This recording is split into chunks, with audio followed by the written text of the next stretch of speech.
Bueno, pues si os parece, vamos a dar comienzo a este webinar. De nuevo, daros la bienvenida a todos aquellos que os habéis apuntado, que os habéis inscrito.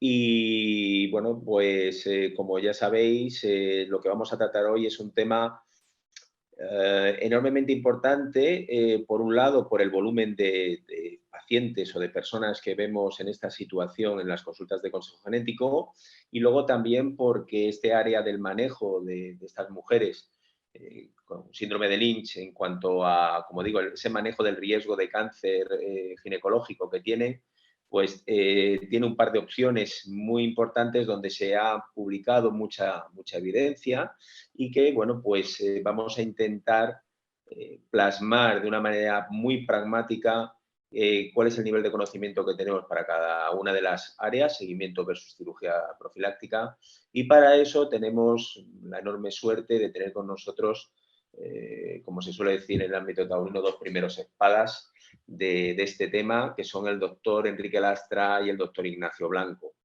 Para aquellos que no les conozcan, que no creo que sean muchos, pero para los que no les conozcan voy a hacer un breve resumen de su currículum. Empezaré por el doctor Lastra, actualmente es jefe de servicio de oncología médica del Hospital Universitario de Burgos. Es una persona que se formó como oncólogo médico en el Hospital Ramón y Cajal y desde entonces ha desarrollado su actividad asistencial en diferentes centros. Y bueno, desde el inicio ha desarrollado su actividad mayoritariamente en el área del campo del cáncer hereditario.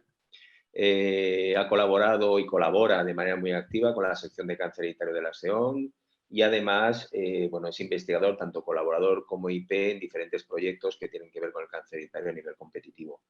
Además de eso, desarrolla su actividad asistencial en otras áreas, como pueden ser tumores cerebrales, coordinador del comité molecular de su centro.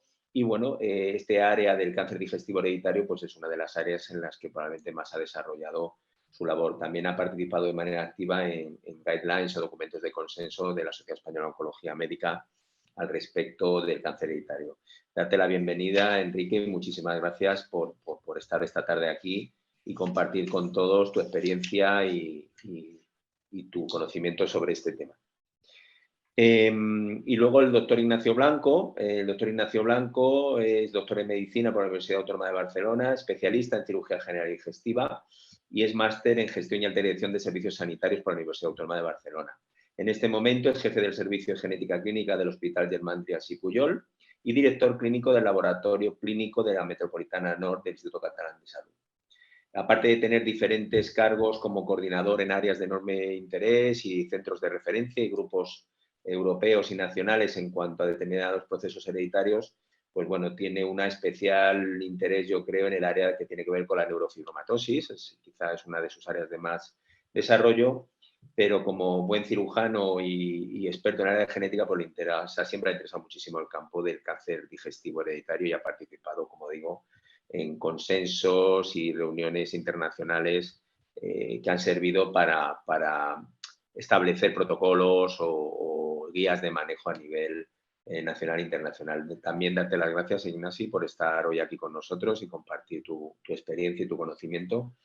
Y bueno, vamos a empezar un poco el planteamiento. Primero el doctor Lastre, luego el doctor Blanco van a hacer una pequeña, mínima presentación, muy comprimida, pero yendo al grano. Y luego pasaremos a un, no debate, porque no es un debate, sino a una discusión donde os animamos a todos a participar a través del chat y de preguntas y el apartado de preguntas y respuestas de la herramienta para que podáis transmitir todas vuestras dudas, comentarios, opiniones e intentaremos dar entrada a todo lo que vayáis comentando. Por lo tanto, ya no me enrollo más, que lo importante ahora mismo es lo que vais a contarnos vosotros. Y si te parece, Enrique, empiezas tú. Y bueno, pues lo dicho, muchas gracias. Muchas gracias, Pedro, por la amable presentación y muchas gracias también a los organizadores del webinar por permitirme hacer esta presentación sobre el seguimiento ginecológico intensivo en el síndrome de Lynch. Hablaré sobre todo de la evidencia científica que sustenta esta estrategia, cómo se recogen guías y comentaremos en qué escenarios clínicos, cuando la mujer decide retrasar la cirugía profiláctica, pues podemos emplear el seguimiento ginecológico. para acabar un poco ensalzando la importancia de que estas mujeres que preservan útero y ovario es muy importante que participen en ensayos clínicos para los tan necesarios desarrollos de nuevos métodos de diagnóstico precoz y de reducción de riesgo. En cuanto a la evidencia científica, pues hay 5 estudios principales que estudian el seguimiento ginecológico intensivo. Los 3 últimos son prospectivos y solo el de Ronconen en Finlandia incluye únicamente mujeres portadoras de síndrome de Lynch. En estos 3 estudios prospectivos son también los únicos en los que, además de la ecografía transvaginal, se contempla la realización de biopsia endometrial anualmente, salvo en el estudio de Ronconen, que se contempla la realización cada 2 o 3 años. Es por ello que en el estudio de Ronconen aparecen tumores de intervalo, 2 tumores de endometrio, 4 cánceres de ovario, 1 en estadio avanzado, lo que ya nos hace pensar que el seguimiento ha de ser intensivo, por lo menos anual. Incluso siendo anual, en el estudio holandés aparece un cáncer de ovario en estadio también avanzado. En todos estos estudios se ven lesiones premalignas en forma de hiperplasia endometrial. Refiriéndonos un poco más al estudio de Ronconen, realmente es un análisis retrospectivo de una cohorte prospectiva de 175 mujeres con síndrome de Lynch que siguieron el protocolo finlandés de seguimiento cada 2 o 3 años. El 94% hicieron ecografía transvaginal y el 74% hicieron biopsia endometrial. En este estudio aparecieron 14 tumores de endometrio y ya vemos que la ecografía transvaginal tiene una baja sensibilidad diagnóstica, puesto que 6 de las 14 mujeres tenían un endometrio normal con esta prueba de imagen. La biopsia endometrial detectó 9 de estos 14 tumores de endometrio, pero 2 fueron diagnosticados por síntomas y 1 en el momento de la cirugía profiláctica, con lo cual realmente la sensibilidad de la biopsia endometrial también está por debajo del 80%. Se detectaron 14 hiperplasias endometriales y nuevamente la ecografía transvaginal tiene una baja sensibilidad diagnóstica. 8 de esas 14 tenían endometrio normal por esta prueba de imagen. En este estudio finlandés se comparó la cohorte de seguimiento con otra cohorte de mujeres finlandesas con síndrome de Lynch, en la que los casos de cáncer de endometrio se diagnosticaron por clínica, y se vio que las mujeres que hacían un seguimiento tenían una tendencia a diagnosticar los casos de cáncer de endometrio en estadios más iniciales. También se vio una tendencia al beneficio en supervivencia en las mujeres que estaban en seguimiento, pero que no fue estadísticamente significativa. Por tanto, de estos estudios podemos concluir que el seguimiento ginecológico tiene una sensibilidad moderada para el diagnóstico de cáncer de endometrio y de hiperplasia endometrial. Incluso cuando aparece hiperplasia endometrial no sabemos qué hacer. La mayoría de las mujeres acabaron en cirugía profiláctica. Desde luego no hay una alta sensibilidad para el diagnóstico precoz de cáncer de ovario. No se reduce la incidencia ni la mortalidad de cáncer ginecológico. Por tanto, el seguimiento ginecológico tiene un nivel de evidencia 3 con un grado de recomendación C, y de realizarse ha de hacerse en mujeres premenopáusicas de forma anual, no solo con ecografía transvaginal, sino también con biopsia endometrial. Las guías clínicas recogen esta falta de evidencia de que el seguimiento haya mostrado eficacia. Aún así, contemplan la realización de ecografía transvaginal con biopsia endometrial desde los 30 a 35 años hasta que la mujer decida hacer cirugía ginecológica profiláctica. Las guías NCCN insisten en la baja sensibilidad de la ecografía transvaginal, dejan a criterio del facultativo su realización y sí que recomiendan la biopsia endometrial cada 1 o 2 años a partir de los 30 a 35 años. Por tanto, ¿en qué escenarios clínicos y con este nivel de evidencia podemos utilizar el seguimiento ginecológico intensivo? Pues desde luego, mientras la mujer conserve útero y ovarios, pues se puede recomendar hacer el seguimiento ginecológico intensivo y puede realizarse desde los 30 a 35 años hasta que comience a aumentar el riesgo de cáncer de endometrio y cáncer de ovario a partir de los 40 años y la mujer empieza a valorar la realización de cirugía ginecológica profiláctica. O también se puede hacer seguimiento ginecológico intensivo mientras la mujer decida retrasar esta cirugía por la morbilidad asociada a la misma de la histerectomía más la anesectomía, o bien porque pueda interpretarse que la colonoscopia tras esta cirugía resulte más difícil de realizar o dolorosa o incompleta, y desde luego mientras la mujer retrase la cirugía ginecológica profiláctica por no querer asumir los inconvenientes de una menopausia precoz, sobre todo el comienzo de la osteoporosis a edades más precoces y el comienzo del riesgo cardiovascular. También podríamos valorar el seguimiento ginecológico intensivo si la mujer, por ser portadora de una mutación germinal en PMS2, decide no realizar una anexectomía profiláctica, dado que el riesgo de cáncer de ovario no sería superior al 3%, con lo cual no habría una clara indicación de una anexectomía profiláctica. Y al no plantearse una anexectomía profiláctica, pues podría decidir también conservar el útero con este riesgo acumulado del 13 al 26%, que es inferior al riesgo que existe cuando la mujer tiene mutación en otros genes implicados en el síndrome de Lynch, siempre y cuando la mujer también esté dispuesta a vigilar este riesgo con el seguimiento ginecológico con ese nivel de evidencia científico 3C. También podría plantearse el seguimiento intensivo si la mujer decide como método profiláctico no una cirugía, sino un tratamiento médico en base a la evidencia que aporta un estudio randomizado como es el CAP2, en el cual la toma de aspirina se ha demostrado que reduce en un 55% la proporción de diagnóstico de cánceres asociados al síndrome de Lynch, aunque no sabemos la reducción exactamente en el cáncer ginecológico. También la mujer podría decidir no operarse porque adopta un tratamiento médico preventivo, en este caso para el cáncer de endometrio, no para el cáncer de ovario, en base a la evidencia de un estudio retrospectivo con más de 1000 mujeres con síndrome de Lynch, más de 100 casos de cáncer de endometrio, en los cuales la toma de anticonceptivos orales durante más de un año reduce la incidencia de cáncer de endometrio en más de un 60%. Sabemos que la toma de progestágenos y de anticonceptivos orales que contienen progestágenos reduce el índice de proliferación Ki67 en tumores de endometrio, lo que habla un poquito a favor del efecto preventivo de estos fármacos. También sabemos que estos fármacos reducen la expresión transcriptómica de genes de proliferación endometrial estimulados por estrógenos. Pero, y yo creo que esto es lo que quiero resaltar más de mi charla, lo importante es que las mujeres que preservan útero y ovario son ideales para participar en ensayos clínicos tan necesarios para aumentar esta evidencia que es OV3C con nuevos métodos de diagnóstico precoz de cáncer ginecológico en el síndrome de Lynch, en el cual estuvimos marcadores no solo relacionados con los estrógenos, sino más bien relacionados con los genes reparadores, con la inestabilidad de microsatélites, con determinados marcadores moleculares.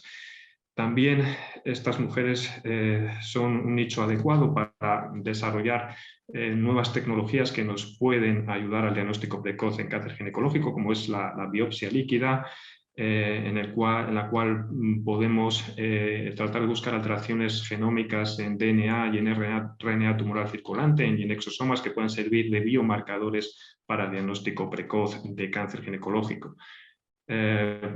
Ya hay muchas plataformas de biopsia líquida en desarrollo de investigación con esta intención, midiendo diferentes alteraciones como la fragmentación, la metilación del DNA, los perfiles de microRNA, muchos otros marcadores ómicos y de neoantígenos, incluso combinado con inteligencia artificial, y esto es todo un mundo en desarrollo que deberíamos aprovechar en el síndrome de Lynch.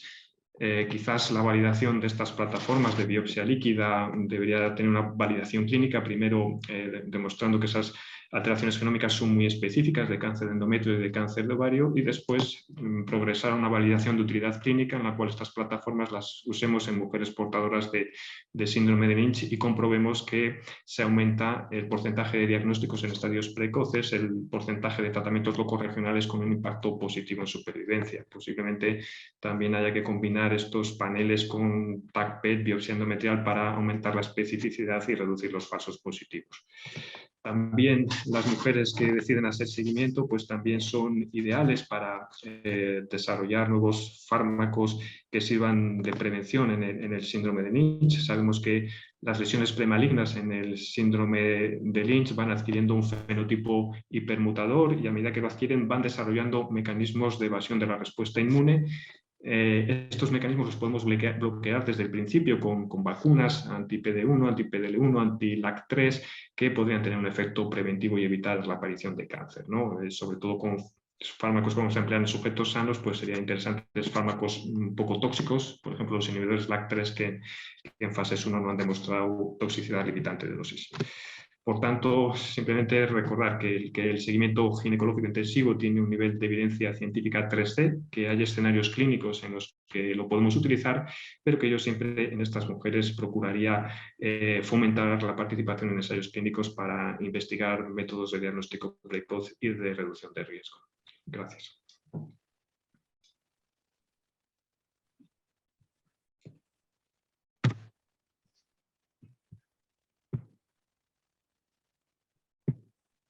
Yo creo que si puedo dar paso directamente al doctor Ignacio Blanco.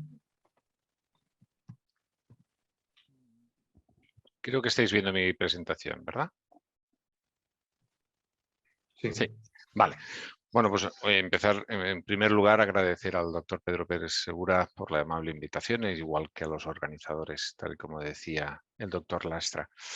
En mi presentación creo que más que defender una de las modalidades de manejo de estos pacientes, lo que me gustaría es presentaros diferentes puntos que puedan generarnos dudas o discusión posterior.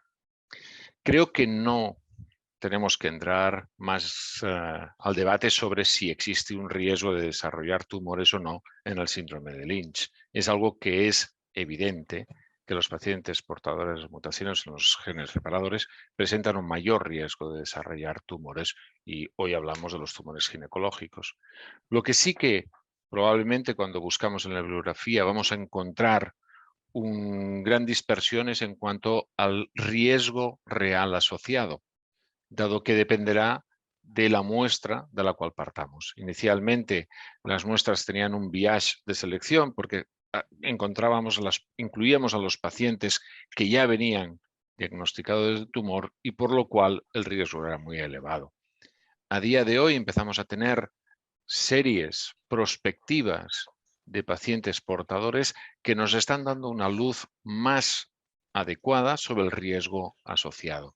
Y ya podemos ver, tal y como apuntaba el doctor Lastra, que existe un riesgo asociado de desarrollar tumores, pero que no es igual en todos los pacientes con síndrome de Lynch. Dependiendo de cuál sea la alteración genética responsable, vamos a tener un mayor o menor riesgo.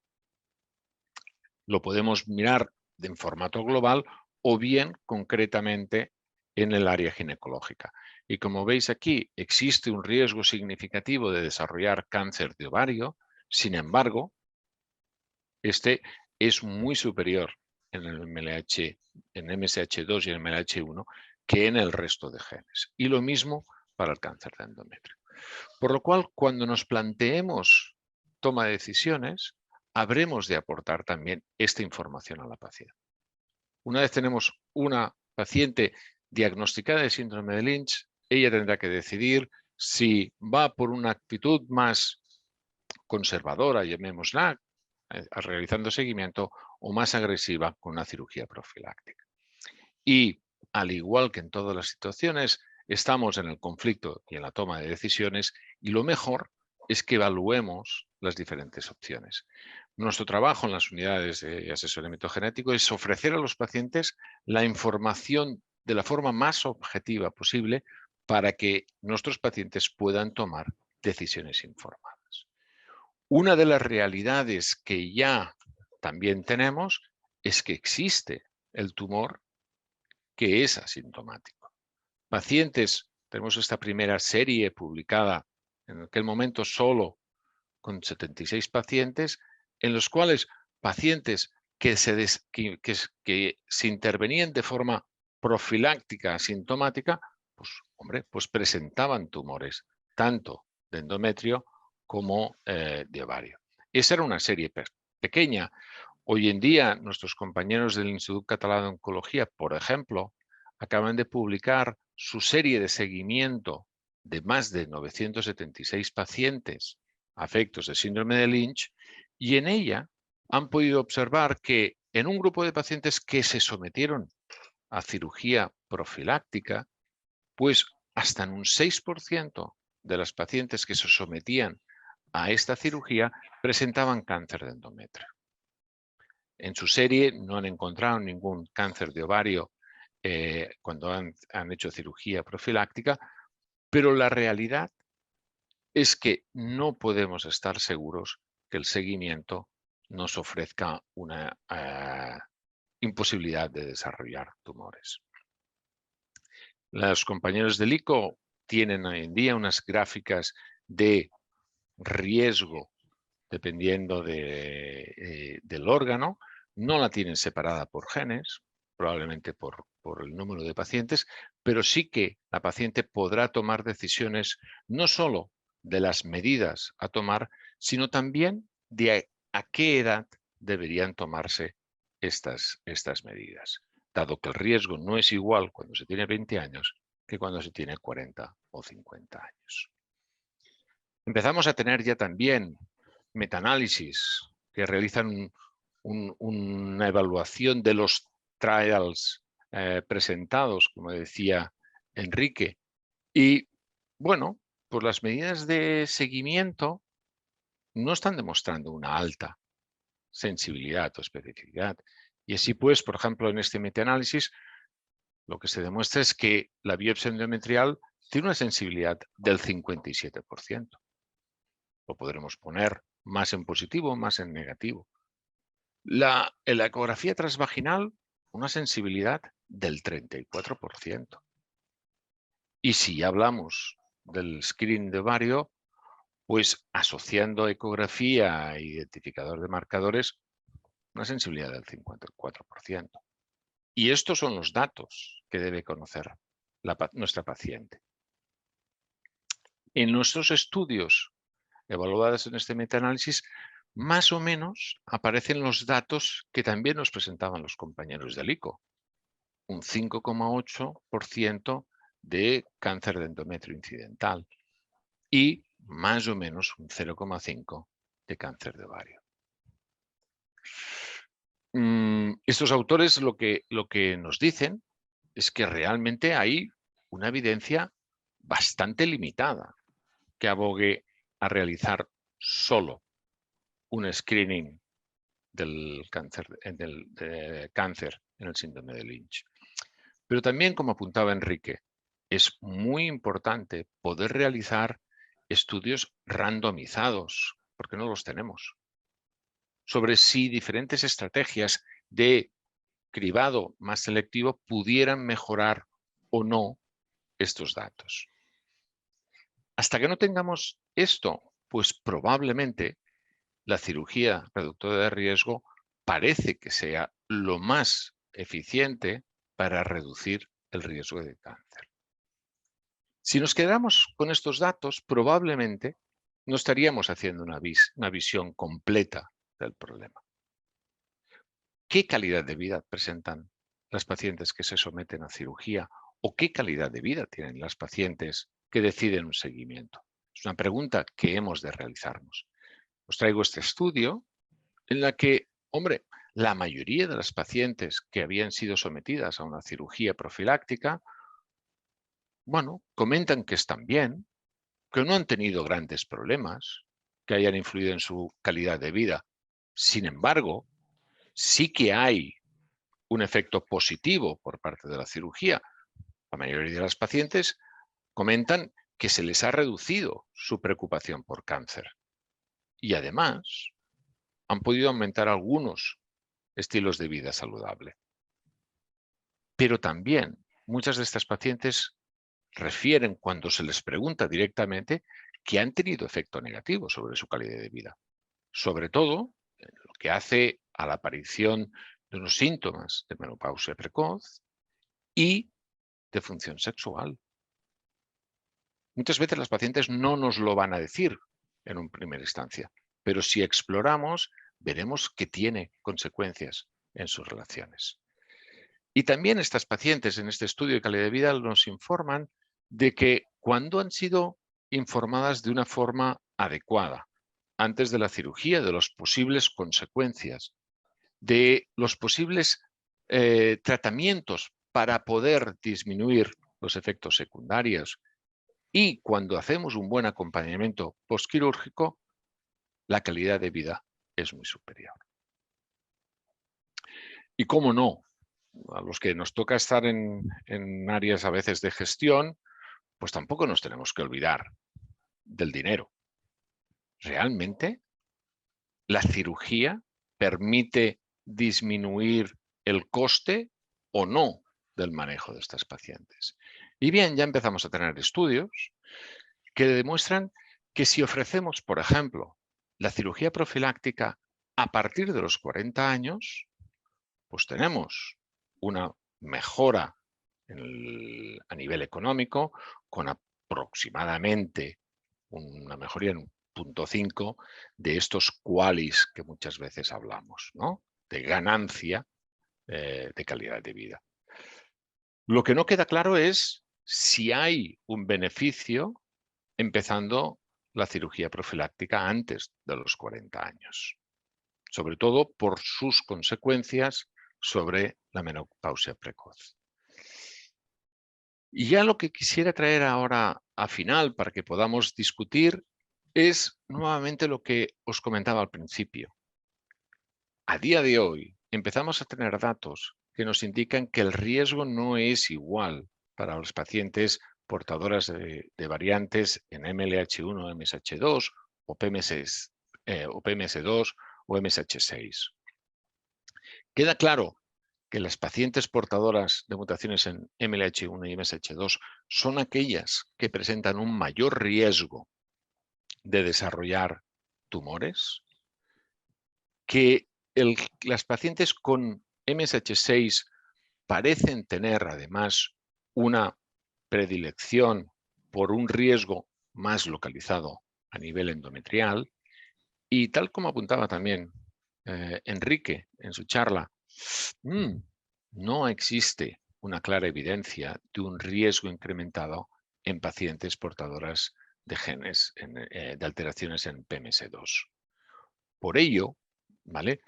Deberemos ajustar las recomendaciones a la alteración genética de base.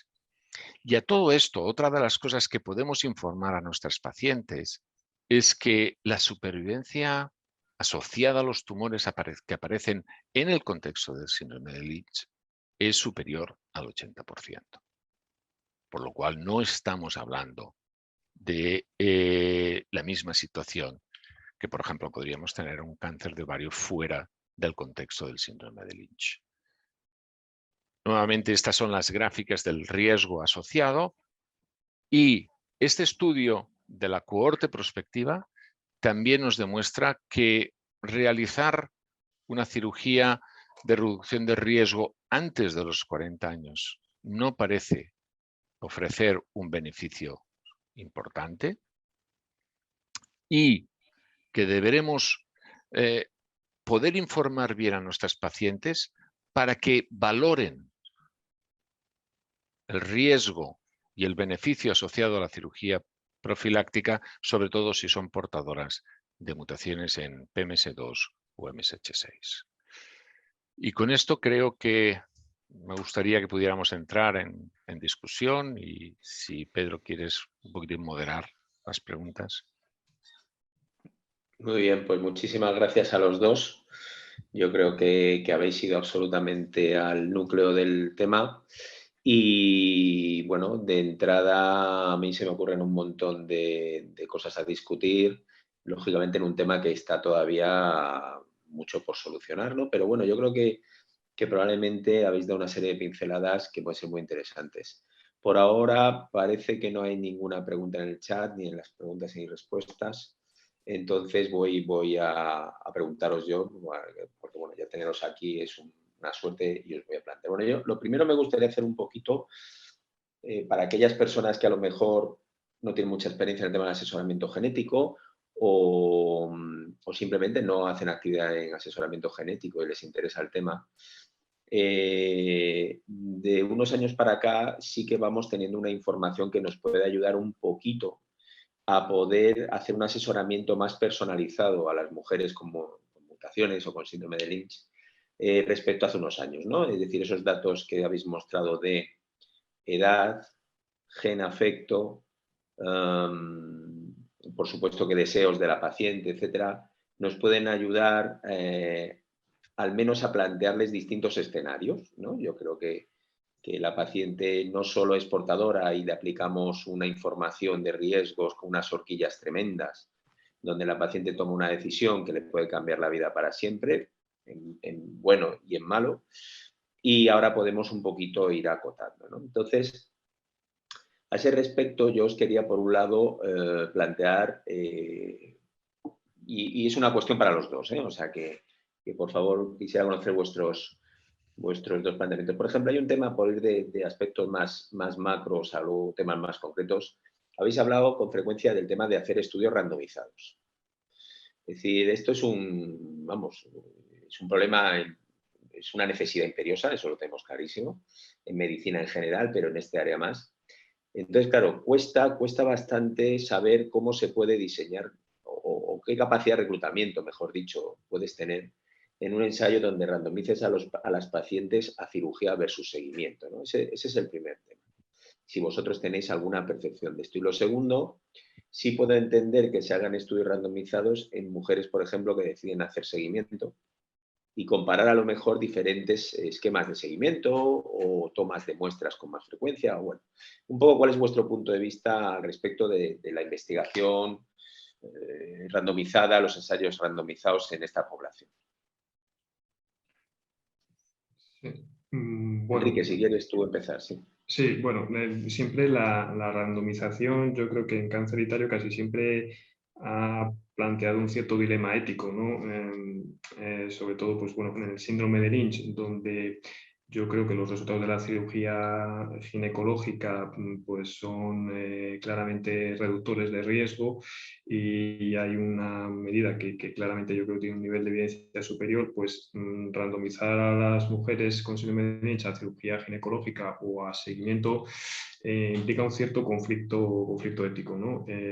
Entonces, casi siempre y muchas de las medidas preventivas en cáncer hereditario es difícil que hayan sido randomizadas y siempre se han dejado los dos grupos o los dos brazos de tratamiento estándar o de prevención estándar y de prevención e investigación un poquito a la elección de la mujer, ¿no?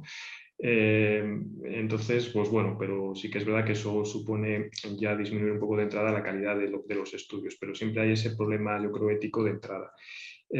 Como bien dices, pues bueno, pues se podría hacer en mujeres que claramente rechazan la cirugía ginecológica, pues randomizarlas a diferentes estrategias de medidas de diagnóstico precoz. Bueno, eso sí que sería éticamente más asumible, ¿no? Y luego, pues bueno, sí que es verdad que el reclutamiento en síndrome de Lynch, pues bueno, siempre a la hora de hacer estudios, pues es laborioso, lógicamente. Pero por otro lado, yo creo que el tamaño muestral tampoco quedaría tan grande para estudiar medidas de prevención primaria o secundaria, puesto que es un nicho de población enriquecido en cuanto al riesgo de cáncer.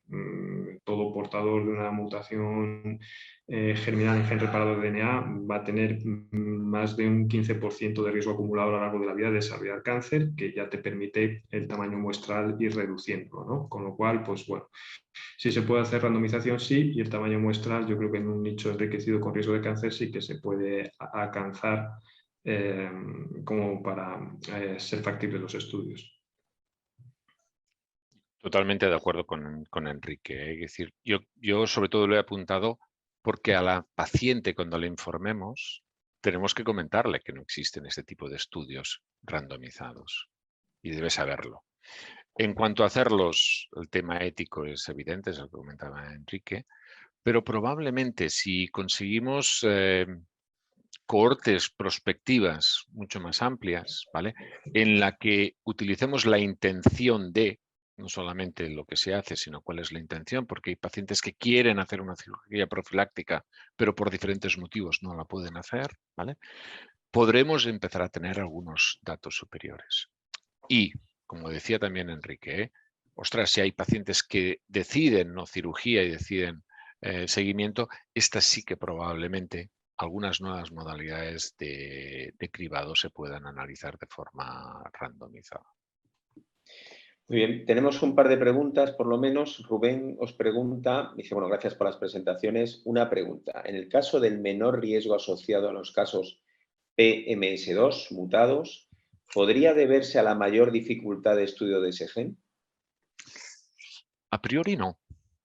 A priori no, porque las cohortes prospectivas que tenemos y la mayoría de las series se repiten los datos. Empezamos a tener ya un número de casos de pacientes con mutaciones en en PMS2 importante.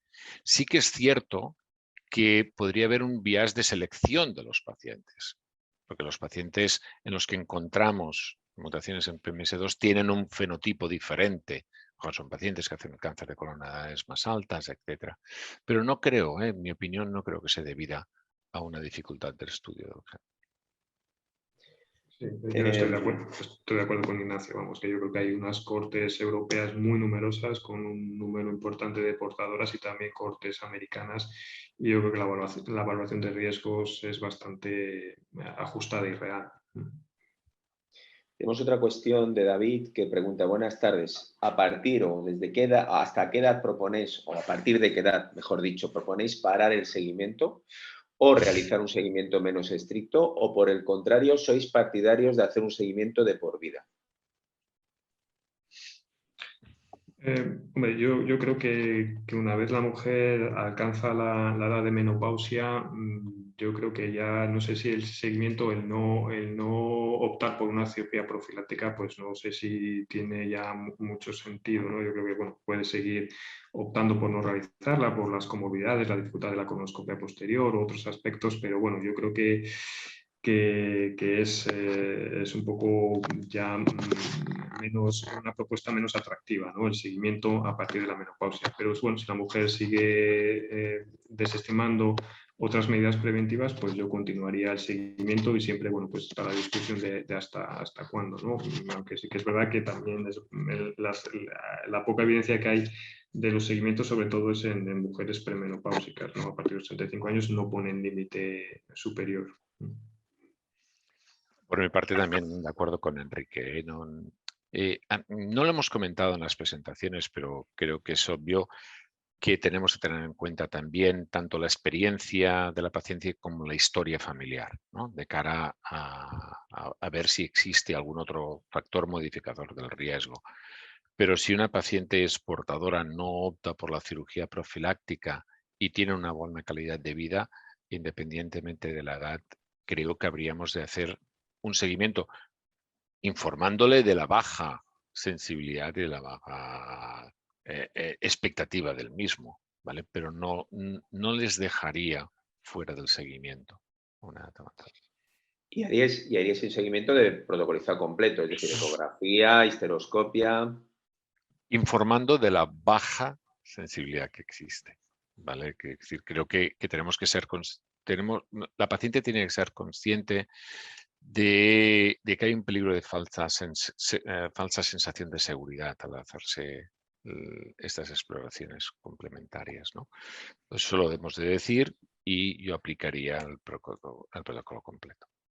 Sí, yo estoy de acuerdo. La mujer, como bien dice Ignacio, tiene que estar bien informada. Y esa buena información parte de que no solo se le informe, sino que sea consciente de lo poco que le aporta el seguimiento en cuanto a sensibilidad diagnóstica. Entonces, eso no solo se lo tienes que decir, sino tú tienes que estar convencido de que la mujer portadora lo entiende así, ¿no?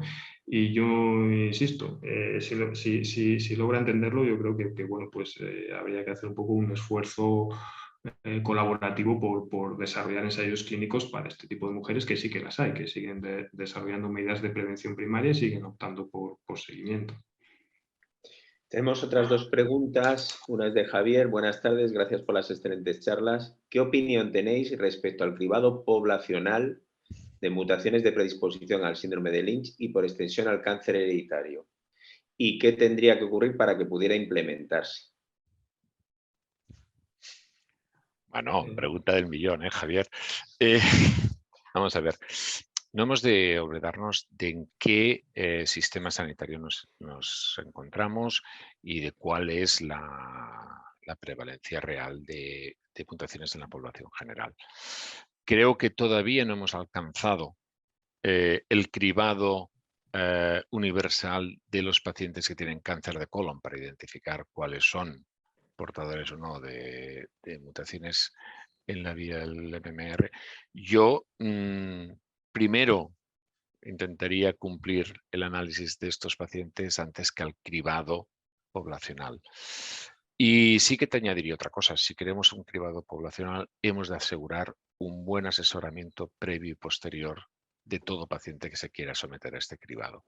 Elemento que creo que en estos momentos tampoco somos capaces de otorgar.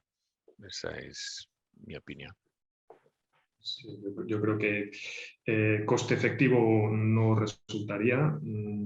Sí que el cribado universal en cáncer colorectal, en cáncer endometrial, bueno, sobre todo en cáncer colorectal sí que parece que hay datos de coste efectividad favorable, pero bueno, pues en población general yo creo que con la prevalencia de mutaciones no sería coste efectivo y luego pues factible, sería difícilmente factible porque bueno, pues todo estudio germinal según ley de investigación biomédica tiene que pasar previamente, como bien dice Ignacio, por un asesoramiento genético en unidades, ¿no? Entonces eso creo que no es factible hoy en día. De todas maneras, aprovechando esto, este es un tema enormemente importante, ¿no? y que deberíamos ir trabajando porque, como ha comentado Ignacio, así un poco de pasada, es decir, cada sistema sanitario tiene sus limitaciones, su cultura, su filosofía y probablemente no estaría de más empezar un poco a hacer el trabajo filosófico de cómo se podría hacer un cribado de este tipo, ¿no? Porque los datos, igual no para Lynch, pero para otros síndromes igual sí, ¿no? Y bueno, ahora tenemos, lo has comentado Enrique, tú me parece, el tema de biopsia líquida para la detección precoz de cánceres que bueno, está generando una, vamos a decir, alarma o expectativa social que efectivamente conlleva una explicación previa a la población de qué implica este tipo de estudios, repercusiones posteriores, quién informa, bueno, un tema complejo y que está recogido perfectamente en una ley que tenemos en España, ¿no? Una de las pocas que existe a este respecto, de cómo se debe diseñar o qué puntos hay que tener en cuenta antes de lanzarse a hacer estudios poblacionales, ¿no? Pero es un tema enormemente interesante, ¿no? Tenemos otra pregunta, no por el nombre, pero bueno, dice, ¿cómo se maneja el riesgo estimado de existir mutaciones probadamente deletéreas en varios genes de la vía MMR? ¿Se tiene un score poligénico de riesgo poligénico asociado? Bien, yo si me permites contestar a esta, igual el planteamiento de la pregunta no lo acabo de entender, pero es poco probable, aunque siempre podrá existir, que un mismo paciente sea portador de mutaciones deleterias en 2 o más de los genes de la vía del Mishmar-Repair. Seguro que podrá haber algún paciente que sea portador de MLH1 y MSH2. Evidentemente, aquí habrá un riesgo diferencial. Yo creo que la pregunta iba más a ver si podemos personalizar el riesgo conociendo el background genético del individuo, que es lo que hoy en día hablamos del Polygenic Risk Score, ¿no? Asociado. Esto, si revisamos la literatura, parece ser que, si bien en cáncer de mama hereditario, sí que hay evidencias de que podemos analizar otros SNPs para marcar el Polygenic Risk Score, en colon todavía no se ha visto, aunque me consta que los compañeros del ICO parece ser que sí que han dado con alguna combinación de SNPs que lo podría marcar. Yo creo que es un área que hemos de estudiar porque ¿por qué no todos los pacientes que tienen una misma mutación tienen una misma presentación? Probablemente porque hay otros factores acompañantes, no solamente ambientales, sino también genéticos que marcan el riesgo diferencial. Y tendremos que identificarlo. Sí, no sé si me ha parecido entender también si la pregunta iba también dirigida hacia cómo estimar la probabilidad de que un individuo sea portador de una mutación en un gen reparador. En ese sentido, pues sí que tenemos herramientas como PREM para estimar, según los datos clínicos de la familia, pues la probabilidad de que sea portador de una mutación, ¿no? Y luego pues también sí que se están desarrollando también este tipo de aplicaciones estadísticas para en portadores calcular el riesgo de cáncer, no solo teniendo en cuenta, como dice Ignacio, la mutación, sino la posibilidad de otros factores de riesgos, incluidos el riesgo poligénico. Yo creo que estas herramientas es importante desarrollarlas y validarlas. Bueno, efectivamente, como ha dicho Ignacio, en mama los PRS bueno, probablemente todavía no se han incorporado de una manera rutinaria, pero la evidencia científica del impacto que tiene, ¿no? es muy clara y nos ayuda, si podemos disponer de ello, nos ayuda a tomar decisiones, ¿no? O poder ayudar a las pacientes a poder evitar un poquito mejor el riesgo. A mí me gustaría haceros un comentario, a ver qué opináis, ¿no? En el análisis que habéis hecho los dos, lógicamente el riesgo de cáncer de endometrio es un riesgo importante. Sin embargo, el cáncer de ovario, aunque es un riesgo mayor que la población general, hemos hablado de porcentajes de riesgo bajitos, realmente bajos, ¿no? El gran problema de la cirugía profiláctica es el ovario. Es decir, realmente el útero en sí, pues lógicamente no te permite tener hijos, pero ese impacto hormonal, que es lo que al final habéis hablado, calidad de vida, impacto sistémico, etcétera, realmente te lo produce la oophorectomía, ¿no? A este respecto, ¿hasta qué punto consideráis que se podía plantear una mujer premenopáusica hacer exclusivamente una histerectomía, mantener los ovarios, o al menos uno de ellos, ¿no? Que sería una opción, bueno, lo hacemos, ¿no? En pacientes con cáncer, ¿no? Cuando están en esta situación, tumores ginecológicos. Mantener un ovario con un cierto seguimiento, aunque sabemos que la rentabilidad de seguimiento, me parece que habéis hablado el metaanálisis de un 50, ¿no? O algo así, menos incluso de sensibilidad en la detección. El planteamiento de poder ofrecer a algunas pacientes premenopáusicas con altísima carga de endometrio en la familia, con mutaciones que sabemos que les da mucho riesgo, pero donde sabemos que tienen 30 años, que les vamos a eliminar 20 años de influjo hormonal, la posibilidad de hacer una histerectomía con una única una oophorectomía o salpingoforectomía unilateral. Esa sería la primera pregunta. Y la segunda es, ¿qué conocimiento tenéis sobre cuando hacemos salpingoforectomía profiláctica, histerosalpingoforectomía profiláctica, el papel de la terapia hormonal sustitutoria, ¿no? En este grupo de mujeres, si puede tener alguna repercusión negativa para ellas, ¿no? Bueno, no sé. Enrique, habla tú y después hablo yo. Sí, perfecto. Claro. Yo creo que el ahorrar una anexectomía profiláctica, yo lo valoraría en mujeres portadoras de mutación germinal en PMS2, donde el riesgo de cáncer de ovario no es superior al 3%. Yo creo que es el límite, es por encima del cual yo creo que sí que hay que plantearse una anexectomía profiláctica. Entonces, yo sería el único escenario en el que contemplaría ahorrar esta cirugía. En mujeres portadoras de mutación en MSH6, que el riesgo de cáncer de ovario es del 13%, MSH2 16%, MLH1 10%, incluso en estas mujeres, desde luego yo no plantearía ahorrar la anexectomía. Y tampoco plantearía quitar solo un anejo, puesto que, bueno, con un cálculo grosero, pues si de un 13% de riesgo de cáncer de ovario lo dejamos en la mitad, en un 6%, o de un 16% lo dejamos en un 8%, o de un 10% lo dejamos en un 5%, seguimos estando por ese nivel de riesgo de 3% de cáncer de ovario que ya hay que tener en consideración para que la cirugía sea completa. Entonces yo, en principio, solo lo contemplaría en portadoras de mutación en PMS2. ¿Y el tema de la terapia hormonal sustitutoria? Pues... ¿Crees que podemos utilizarlo de manera segura en este grupo de pacientes? Yo creo que no tenemos datos. No sabemos si el tratamiento hormonal sustitutorio podría acarrear otro tipo de problemas, pero bueno, en principio, quizás haciendo un paralelismo que no es metodológicamente correcto, pero quizás en otros universitarios de cáncer, donde portadoras puedan tener más riesgo de cáncer de mama, como sean portadoras de mutación en PRCA, pues parece que los tratamientos hormonales sustitutorios parecen seguros. Pues hombre, en este síndrome quizás también, ¿no? Pero bueno, no tenemos datos. Un poquitín por añadir algo a lo que ya ha contestado Enrique, ¿no? Que esta era la pregunta que me temía que me pudieras hacer, Pedro, porque son diferentes modalidades, ¿no? La cirugía en 2 tiempos es algo cuestionable porque cada cirugía per se tiene un riesgo, entonces someter a la paciente en diferentes tal, pero es una posibilidad que tenemos que presentar a la paciente. El riesgo de cáncer de ovario, probablemente el riesgo que asocia la presencia de un cáncer de ovario es superior que la que asocia uno de endometrio, pero también aparece más tarde y es menos frecuente. Y los efectos deleterios sobre todo vienen por parte de la salpingoforectomía precoz.